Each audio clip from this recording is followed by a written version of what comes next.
This happened to us 2 years ago. We, myself, my daughter, and her father, lived in a double, a shared house.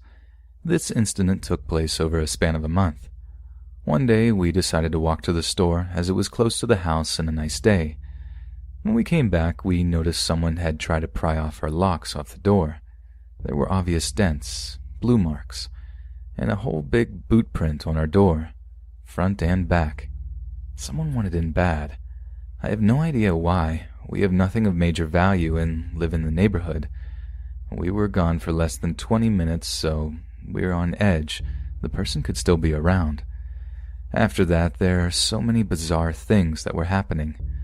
I'm trying my best to explain this in a way that is easy to follow and keep it short. If I described each thing I noticed in my house, I'd be typing for days. I found things out of place where I know I didn't put them. I noticed the locks on my old windows are broken. I noticed my dish liquid bottle was broken. There was a weird oily substance on random stuff. On my curling iron in the bedroom, on my daughter's toys. So, later on I take the trash out to the dumpster in the alley. When I lift the lid, I see some type of homemade tool.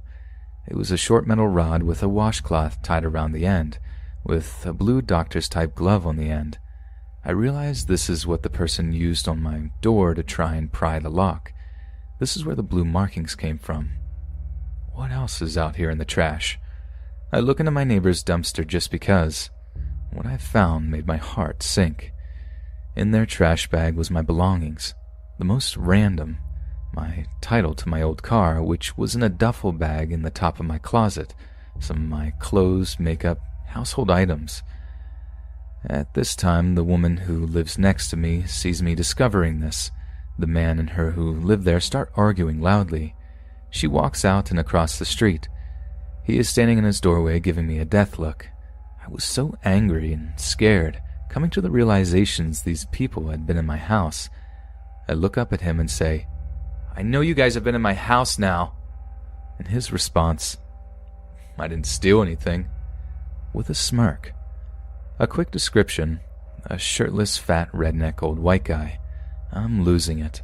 The words slipped right out of my mouth. "I'm gonna burn your house down." My mind is racing, thinking of all the times things were out of place. My dish liquid bottle was broken because it sits on the sink below a window. They broke it coming through my window. They had been in here multiple times. Cutting to the chase, I called the cops. They came out, talked to the neighbors, and left. After they leave, the man is out by my back door on the phone with someone, smiling. Not 10 minutes later, about 5 cars pull up, full of people. A big truck pulls up behind my truck and blocks it in. A white guy with a tank top on and gold chains around his neck gets out. I see he has a gun. I shoved a chair up against my back door and see these people heading for it. I screamed for my boyfriend, grabbed my daughter, and ran as fast as I could out the front door. At this time, there are also people coming around the side of the house. I hear a big pop. They shot. I'm almost off my porch. All I could do was yell, "Please, no." And we are running down the street. I'm holding my daughter, who is cracking up laughing. She's 2, because I'm running with her and she has no idea what's going on. I know I'm about to get shot. I know I'm going to get gunned down on the street. Somehow, we make it around the corner and didn't die. Called the cops again. They searched and found no bullets. Took statements from neighbors. I asked them to stay for a moment while I went into the house to grab some clothes, and we, sure enough, aren't staying here tonight. When I grab the clothes and diapers, I see an empty gallon of weed killer in my daughter's room. This is the oily substance I've been coming across. In the time it took us to run, wait on the cops, and come back, they had re-entered my house again. Poured the weed killer all over my clothes, my daughter's clothes, all her diapers. I gathered up all I could and left. Nothing ever came of it. No arrests. The last time I went back was to get the rest of my belongings and never look back. There's no answers to all my questions, and I still have nightmares about it. No closure.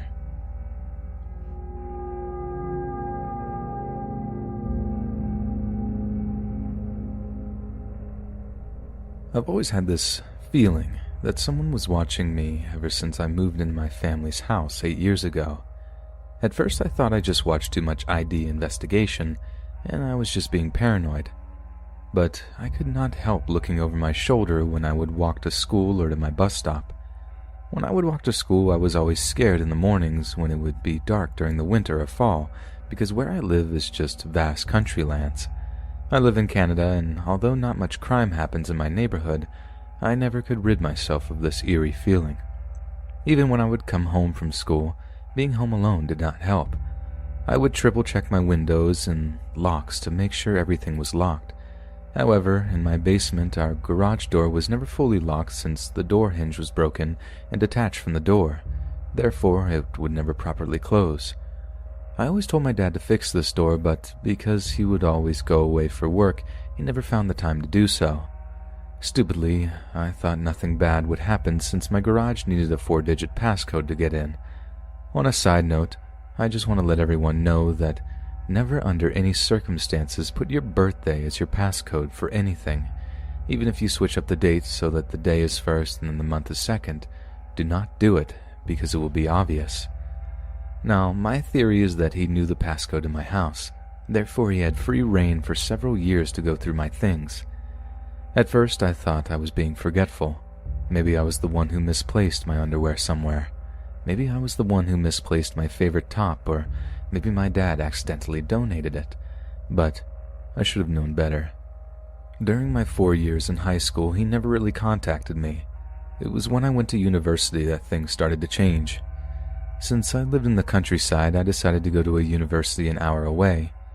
My dad did not want me to live on residence because he didn't want to leave the house unattended for long periods of time. So we came to the conclusion that it would be best if I drive to and from school.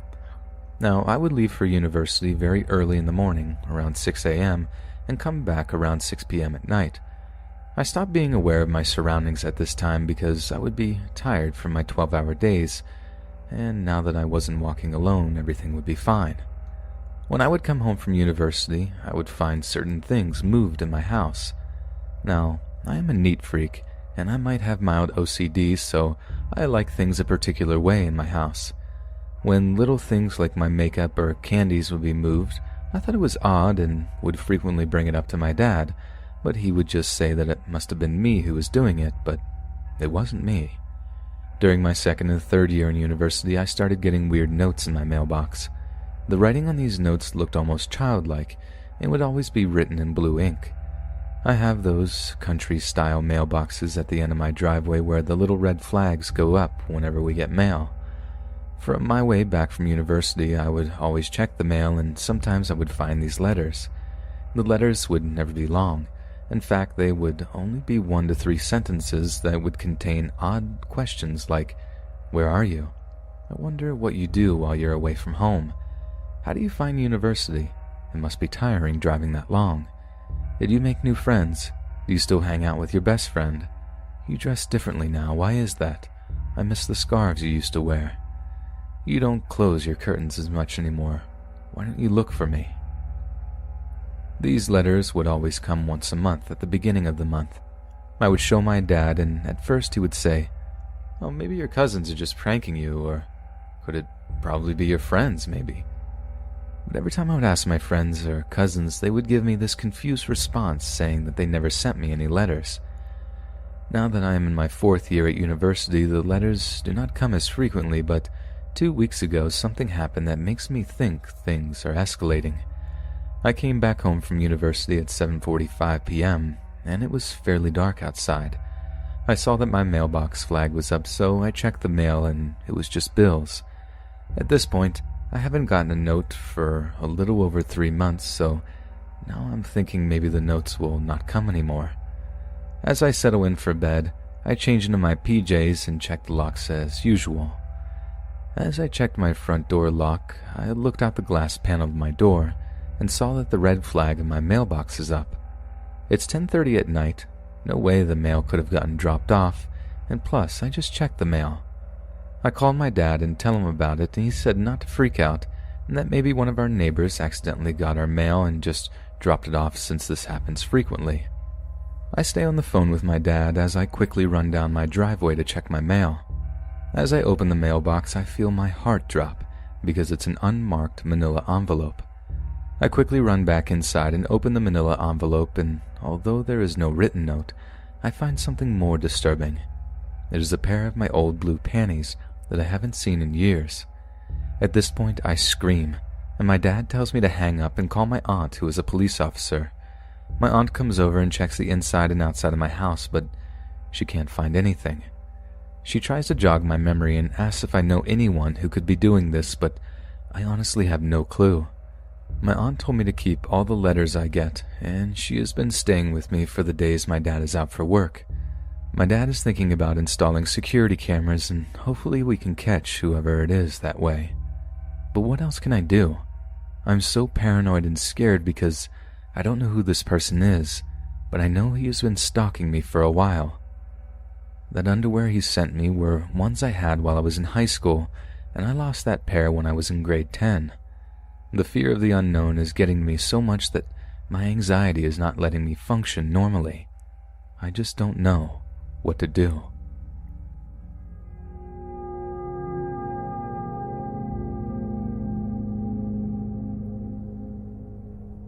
A few years ago, I got my tonsils out, and I should mention that I am well into my 30s. I thought it would be a fairly simple recovery, given that every time I've heard about someone getting their tonsils out, that someone was a child. Blending what I learned from television, my friends, and the internet, it seemed like it would be a breeze. I'd just live on ice cream and mashed potatoes, watch lots of Netflix, and sleep. Spoiler alert, it was not a breeze. I found myself in the emergency room at 3 a.m, 7 days after my surgery, with blood in my throat and the worst pain I could ever even imagine. It was a really bad night, made just a little bit worse with the fact that I was alone. I was being really tough about it, though. And after I'd been triaged and admitted to a room, I tried to make myself comfortable and turn on the TV. The room was fairly large for an ER room. I searched through the channels and found something I wanted to watch, and decided to text my boss to let him know I probably wouldn't be in the next day. I dug for my phone in my purse, found it, and when I looked up, I realized that there was a man in my room. I knew immediately that this man was not in his right mind. He was young-ish, wearing a dirty t-shirt and khaki shorts, and stared at me, unblinking. "Hi, can I help you?" I asked. The man continued staring at me and said nothing. "I don't think you're supposed to be in here," I said, trying to be polite. He said nothing but began advancing toward my bed slowly. My heart was racing, and I was thinking, leave it to me to be taken out in an emergency room of all places. I don't remember what I said next, only it was some sort of panic version of "You're not supposed to be in here, please leave." But he kept lumbering forward, advancing ever more so. He was steps away from my bed when 3 cops rushed into the room. The 3 of them put their hands in front of them defensively, but used very polite and soothing tones. They said things like, Hey, wrong room, buddy. Let's go this way." But they never touched him. Somehow they were able to coax him out the door and down the hall, closing the door behind them. It was surreal. I almost could have thought I imagined the whole thing, except a few minutes later, the doctor came in to see me and immediately addressed it and apologized for my surprise visitor. "Yeah, we got an off-his-med situation," he said, as though that explained everything. Being in a hospital is truly where we are most vulnerable, and I hadn't until then realized how completely mashed together and exposed we can be. Nothing dangerous happened, but it totally could have gone downhill in those few minutes we were alone together.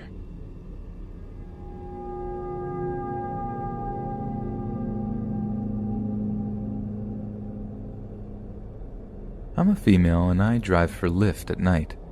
I'm on the shorter side of 5'4" and have been driving for nearly 6 months. I tend to drive downtown Denver, especially on weekends when there is the most money to make. In this time, I've only had a couple of true scary encounters, and I drive 7 nights a week, at least a couple of hours a night. The first scary one started out normally enough for that late at night. I had just dropped off a passenger in Aurora and was making my way back towards Market Street since the bars hadn't closed yet. I get a pickup that's on the way. It's a nice enough area that I don't feel uncomfortable, but Anyone who knows Aurora, Colorado knows it's not really the best area, even with the few nice areas. A couple of guys hop in, and one in the front, one in the back, and both have hoodies on and are carrying backpacks, but this is Colorado and almost 1:30 in the morning, so not that odd. Where it gets odd is after they get in. I give my normal greeting, but they completely ignore me, shove their backpacks onto the floor, and pull their hoods up while shielding their faces from the windows with their hands. I was instantly uncomfortable, and I could feel something was off. It was only a 10-minute drive, and we were in a secluded area, so I decided the safest thing I could do was complete the ride. I could feel my fight-or-flight instinct kicking in. Within about a minute, I had decided if they tried anything, I was going to crash my car. Neither one had put a seatbelt on, so I figured that would be my best chance. Once we arrived at the location they wanted to be dropped off at, I could tell it was not a good area. Bars on all the windows, trash everywhere, and cars in disrepair. They get out, but don't shut my doors and start whispering to each other while glancing at me. One of them has his hand in his pocket, fidgeting with something. I have no idea what. At this point, I've had enough and step on the gas, driving off with the doors open. I drove a couple of miles until I got to a gas station with lights and people before I stopped to properly close both doors. I called it a night and headed home to cuddle my toddler and my husband before having a good cry in the safety of my own bed. I have no idea what they were planning to do, but I do know I was terrified from the moment they pulled their hoods up to the moment I drove off with my doors open. The second story takes place a couple of weeks after the first. I had sworn off all pickups in Aurora and the shady parts along Colfax at night. I would still drop people off there, but I would also turn my app off and leave the area when I was done. I was downtown as usual for a Saturday night and the bars were closing. I get a shared ride, which can be very good at bar closing. Now, the thing to know about shared rides is you can't request more than 2 seats, leaving room for 2 more people. I have on multiple occasions had a full car with these types of rides. I get to the person and unlock my doors as normal, and in gets 3 people. Okay, small problem. I'm polite and tell them I can't give them a ride with 3 people, so they will have to order a different lift. This is where this one turns. I don't want to pay more. I'm sorry, but either one of you has to get out or all of you do, and you need to order a different ride. This is a shared ride, and that means I could get 2 more passengers and they need seats. With shared rides, you're only allowed to book 2 seats for 2 passengers. I'm not paying more, so you can ignore other rides and take us home. At this point, he became aggressive and was putting his finger in my face. Maybe I should have been more scared, only this is Market Street at bar close and it's packed. There are drunk people everywhere, and where there are drunk people, there are cops. I roll down my window as he continues to tell me what I'm going to do and starts threatening to put me in my place if I don't start driving right now.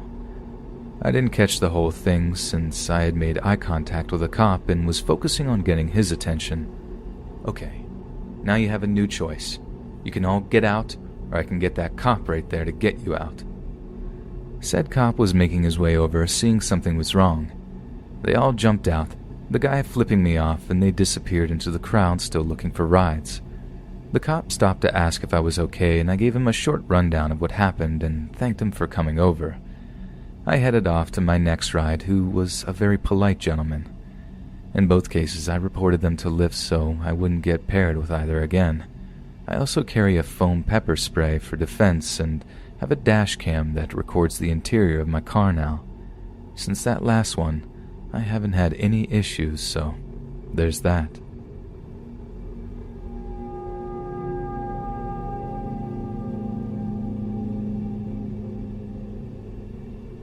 This happened quite a few years ago when I was relatively young and sheltered high school student, probably 15 years old. Some of my close girlfriends and I decided to go to the drive-in movie theater one night where they show 2 movies in a row and the whole shebang ends pretty late at night, probably around 1 a.m. or so. The 5 of us all drive in my friend Aaron's car, and as we're putting the seats down and setting the back of the car up with blankets and pillows, Aaron recognizes a guy, David, that she had met a few times because he worked at her gym. He was at the drive-in alone, not necessarily weird, just not something many people did in my town, and came over to our car to chit-chat. Immediately, one of my other friends, Kareen, took a liking to this guy and began flirting up a storm. It wasn't soon until Kareen invited him to watch the movie with us inside of Aaron's car. It also wasn't soon until this David guy offered us 15 to 17-year-old girls alcohol, which we accepted. Looking back now, what a red flag. I was wary of this David character as he appeared a lot older than us, maybe in his mid-20s, and gave us somewhat of a weird vibe. But since Aaron seemed to know him and my friends weren't acting alarmed, I didn't give it too much thought. We were not even 15 minutes into the movie, and I am just too uncomfortable to be enjoying myself. 6 people crammed into the back of one car, and Kareen and David cuddling and flirting, who knows what underneath the blankets, made me want to get out of there ASAP. So when David suggested that me and my 3 remaining friends could watch the movie in his car while he stayed in Aaron's car and canoodled, I jumped to take him up on the offer. David's car was a small sedan with little room, so we had to sit in the seats normally, as if we were about to ride in the car. Although I was a little uncomfortable sitting in the driver's seat with the steering wheel between me and the screen, I was glad to finally have some personal space. That all changed when I dropped my phone and it landed somewhere underneath the driver's seat. While blindly reaching underneath to find my phone, I grabbed onto a hard object that I realized was a lot heavier than my iPhone when I began to lift it up. To my complete and utter surprise, I realized it's a gun. I had never seen a real-life gun before at that point in my life, so it could have been a fake or a BB gun or whatever else, but it looked real and felt real, and was hidden underneath the driver's seat for easy access. It freaked me out because even if it was a fake gun, what could he be intending to use it for besides intimidation? For whatever reason, my friends didn't find this as startling as I did, and they managed to calm me down and concluded the best thing to do was to just put it back underneath the seat where I found it. That was fine to me, as I didn't plan on ever being in this car again once the movie was over, and definitely didn't plan on being in the car when David was in it, ever. The rest of the 2 movies went by fine. We're drinking the beer that David's character so kindly provided to us and having a fun time. It's late by the time the second movie ends, and I'm ready to get back to our friend Erica's house where we were sleeping for the evening. I hop out of David's car, ready to get back into Aaron's car, when I see Aaron's car already driving away. Kareen pops up and cheerfully announces, "David has offered to drive us home. How nice of him, right?" Having no other way to get home, being slightly intoxicated, and watching the rest of my friends pile into the car, I followed suit, even though I had my hesitations. David sat in the driver's seat, I sat behind David, and Kareen sat shotgun, beginning to play her signature Justin Bieber playlist through the speakers. The car ride started out as normal enough, with Erica giving directions to her house, Kareen not paying attention to anything but her Bieber, and me feeling uneasy and hyper-aware of the situation. As we are approaching Erica's house, David asks us if we have time to take a quick drive up to the reservoir, which was located on the outskirts of town, very isolated and surrounded by heavily wooded area. It probably was close to 2 a.m. at this point. The only person who even slightly knew this random man has left us, and I know there is a very real-looking gun underneath the seat of this guy's car that he doesn't know I know about, so of course I say no. David just says, "We're going up to the reservoir." Confused and alarmed, I start politely protesting, saying we really don't have time, we're being expected at home, yada yada. But with every word I say, David turns the volume of the music up louder and louder, drowning out my voice and obviously ignoring me as he starts to head up to the long, dark road that leads to the reservoir. I go into panic mode, annoyed that none of my friends are doing anything, especially Kareen, who is still singing along to Bieber. I start to freak out. I decide that he can't take us up to the reservoir, he just can't. What if the gun is real and he threatens us with it, or worse? What if the gun isn't real, but he still uses it to threaten us to do something? A million thoughts race through my head. I won't let him take us up into a secluded area where any number of things could happen and no one could hear us. I decide if he is going to do something to us, I would rather risk it being there in town, on a more populated road where our chances of survival or whatever were better. So I literally freak out. All sense of politeness I felt I needed to have is gone.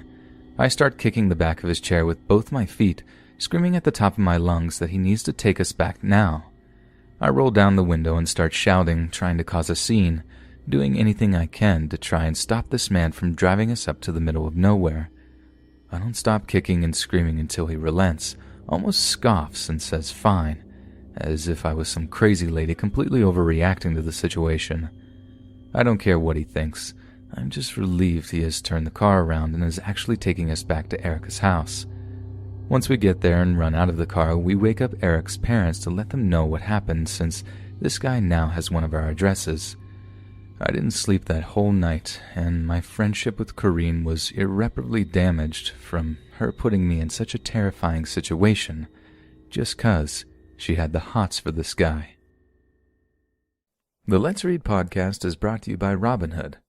Robinhood is an investing app that lets you buy and sell stocks, ETFs, options, and cryptos, all commission-free.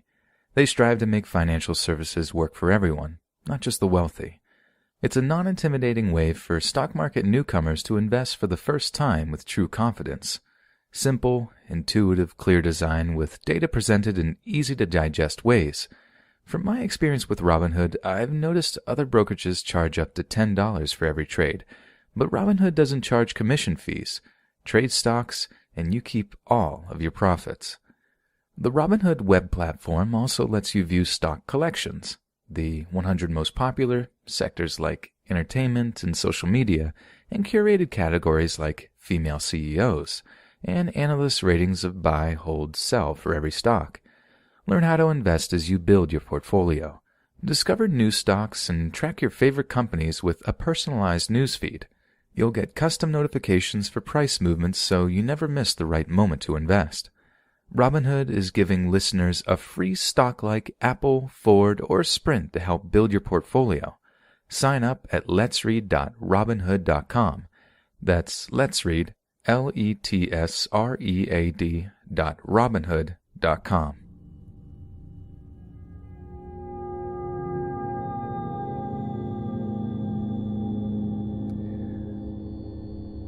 Just yesterday, I collected my son from school. While driving back, there was a white health services van reversing quite fast on the road. I came to stop as this driver didn't seem to care about oncoming traffic. I couldn't move my car as there were cars behind me and cars moving towards me. Plus, I was irritated that this driver had such a careless attitude, so I gave a gentle, friendly beep. Such a friendly beep that another parent who was walking her daughter thought that I was giving her a beep, so she gave me a friendly wave. The driver in the van stopped as I beeped, and I proceeded to drive on. As I did, the van followed after. I thought nothing of it and continued on to the main road. Traffic was quite heavy due to the school collections, so I decided to take a detour through a housing estate to make my journey home a little quicker. The van decided to follow. I noticed the van was coming up quite fast behind me. I remained calm, but my son, who kept looking out the back window, commented, "Mommy, that van is following us. He looks angry." I assured him that he was just going the same way, but I was finding it very strange. The detour through the neighborhood that I took was not a place I was very familiar with, so I started driving aimlessly, trying to find the roads that I recognized. All the while, the van was still driving behind me, picking up speed. I eventually came back to the main road by my house, but I was afraid to go directly to my house because I was very aware this man was following me. I indicated right, but quickly changed my mind, indicating left, and the driver in the van did the same. My heart was pounding. I decided I would drive to my local petrol station and stay there. As I drove towards the petrol station, and as I indicated right to turn in, the van sped up beside me, almost forcing my small car off the road. I pulled in and gasped a breath. The van drove on, breaking many red lights. I was so scared, especially considering I had a 6-year-old in the back.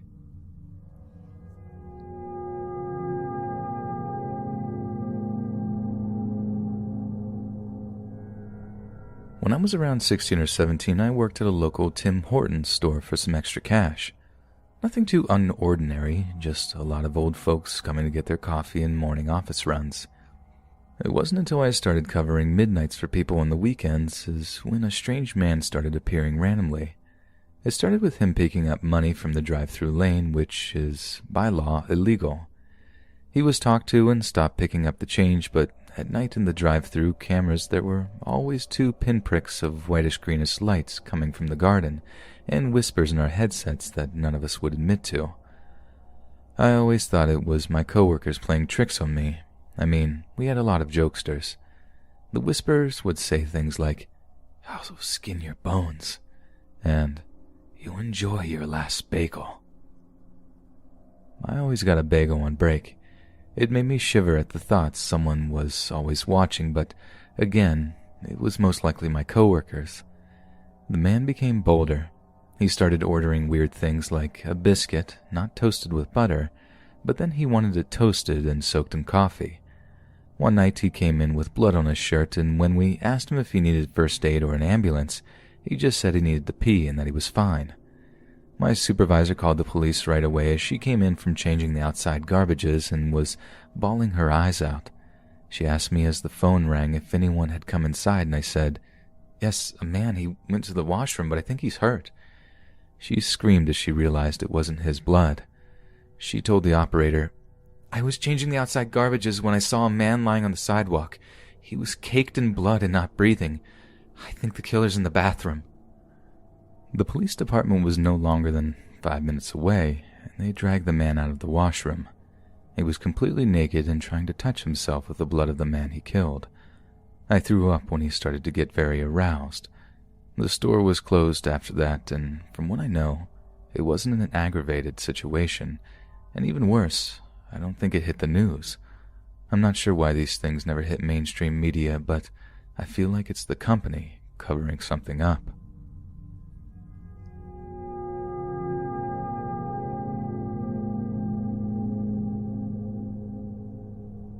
So last night I was at a classmate's house working on a group project we have due tomorrow.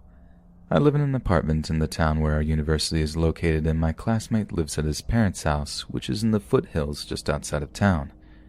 In order to get to the house, you have to drive along a relatively secluded and narrow 2-lane road for about 5 to 6 miles. We started working on the project at about 6 p.m., and I ended up hanging around for a while after we had finished our working. So I left his house pretty late at about 11 and started down the road back towards town. I didn't realize how tough it would be to navigate the road at night. There were no signs of street lights, and the road was unkempt and riddled with potholes.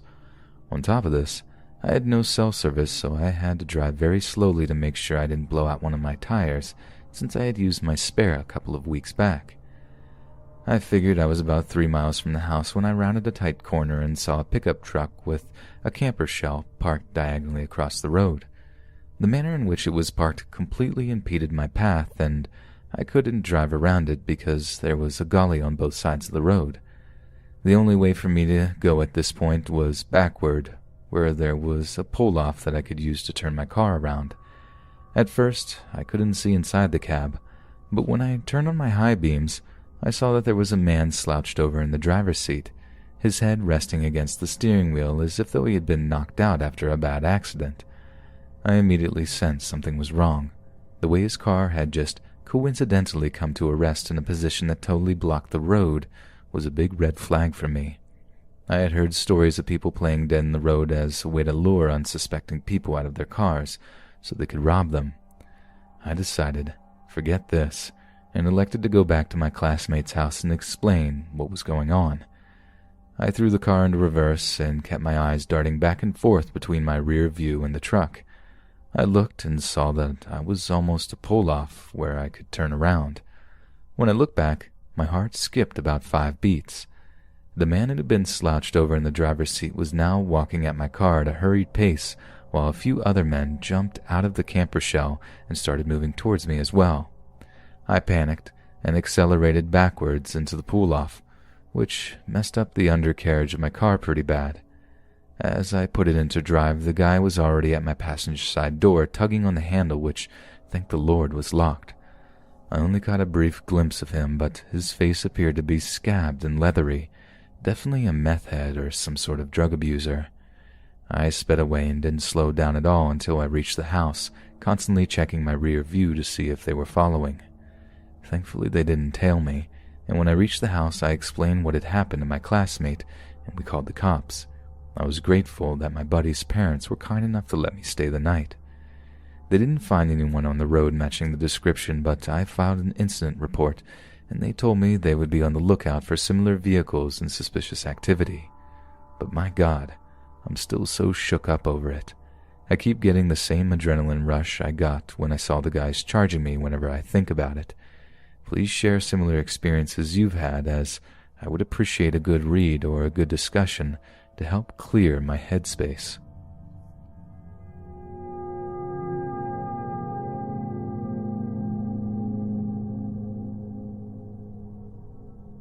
It was 2002 when I was still using AIM as my main way to chat with people.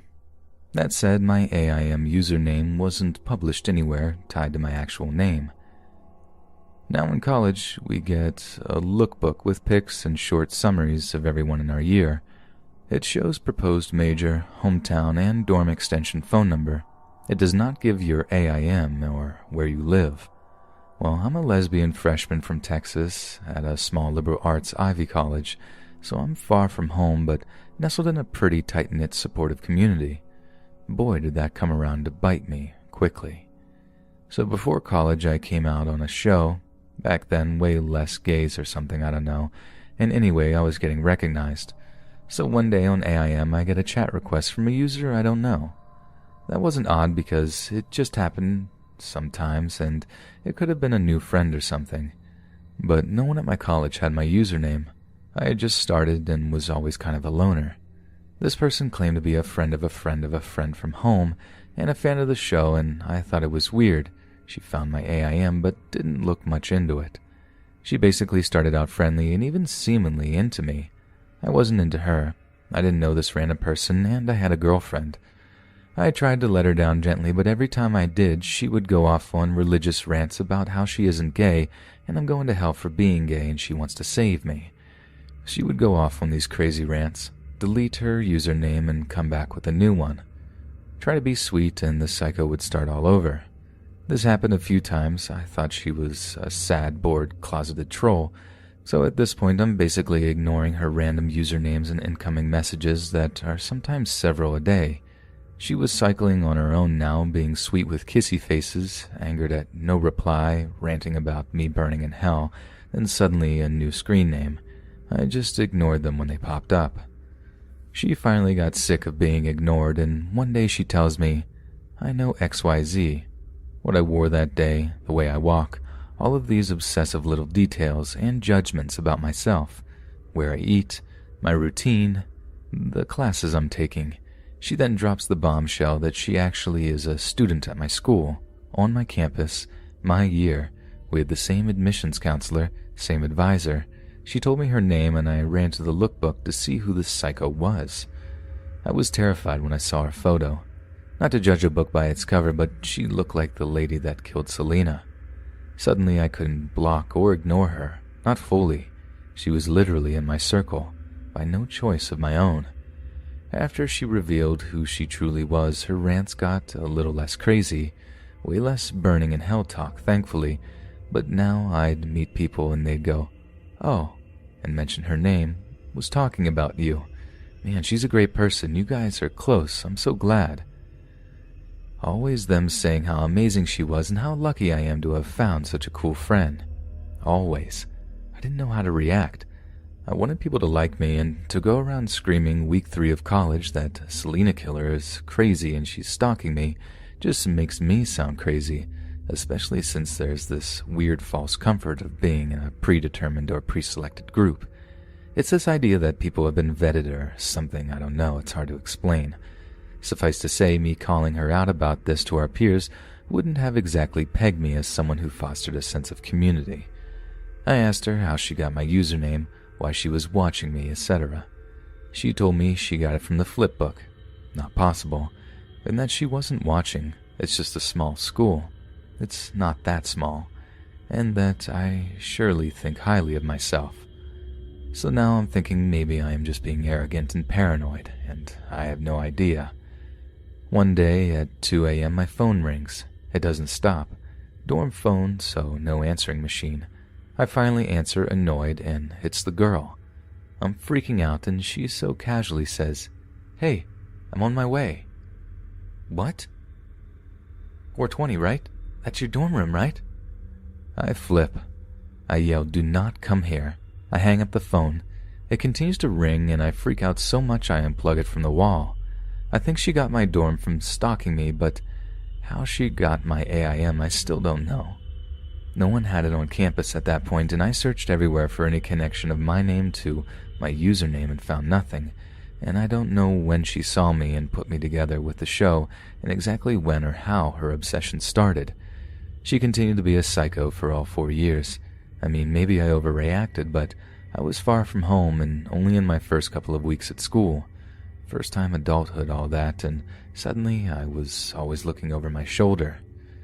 She did eventually come out her sophomore year. Shocker. She then dated my very best friend, who wasn't even gay before, and she called me up one day saying they both wanted to take a little road trip to my hometown in Texas while I was visiting my family. I got so creeped out because the creepy idiot just wants to get off on seeing my family and where I live. I strongly suggest to my best friend, who knows the history and how afraid I am of her, that I'm not comfortable with it. She assured me it's totally fine and that this girl isn't a creep. I tried to cancel several different ways, but it wasn't happening. At one point they said that if they couldn't crash at my family's house or if I wasn't there, they were going to make the 11-hour each-way drive there anyway just to, do a road trip and to see the town I grew up in. My hometown is terrible, mind you. Well, this creepazoid stayed at my home. My dad BBQ'd for her. She had such a smug look of satisfaction on her face. I then realized she stopped being obsessed with me long ago and now just enjoyed making me uneasy and rubbing our connections in my face.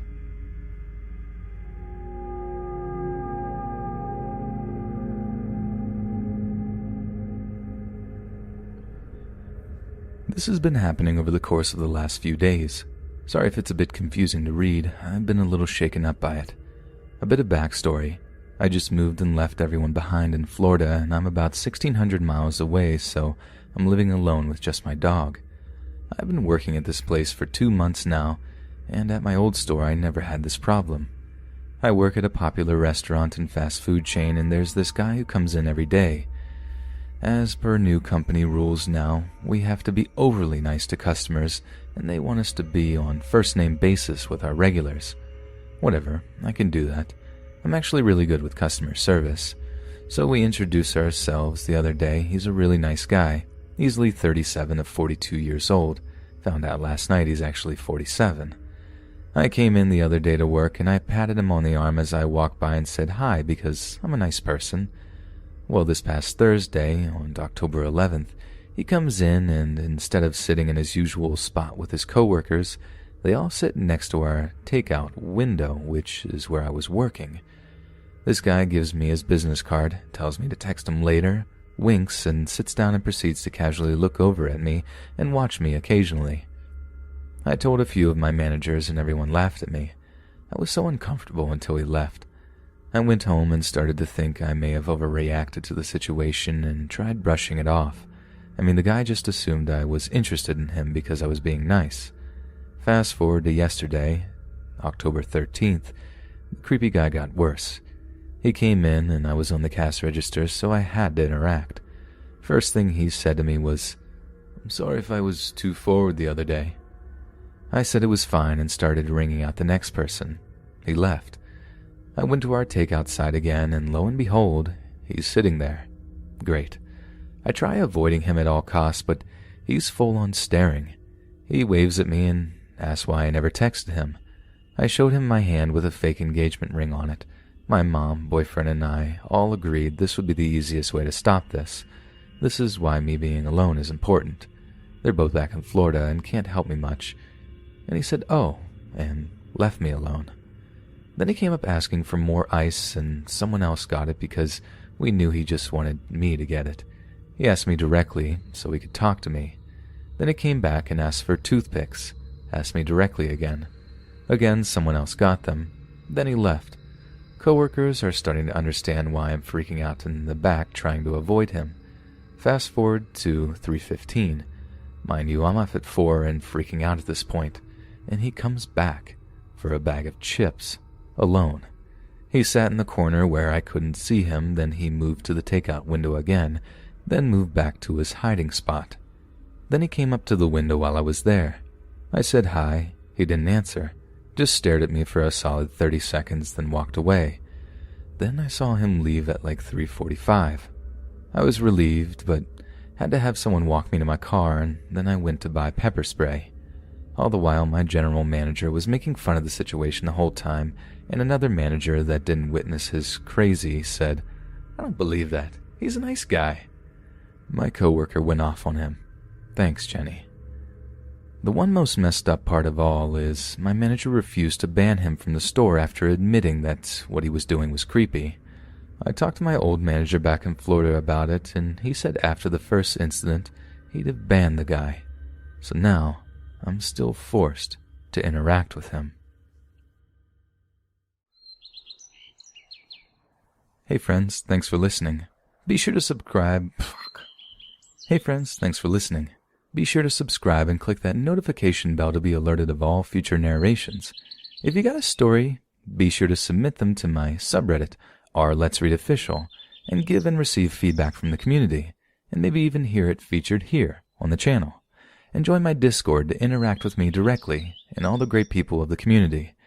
And if you want to support me even more, grab early access to all future narrations for just $1 a month on Patreon, and maybe even pick up some Let's Read merch on Spreadshirt.com.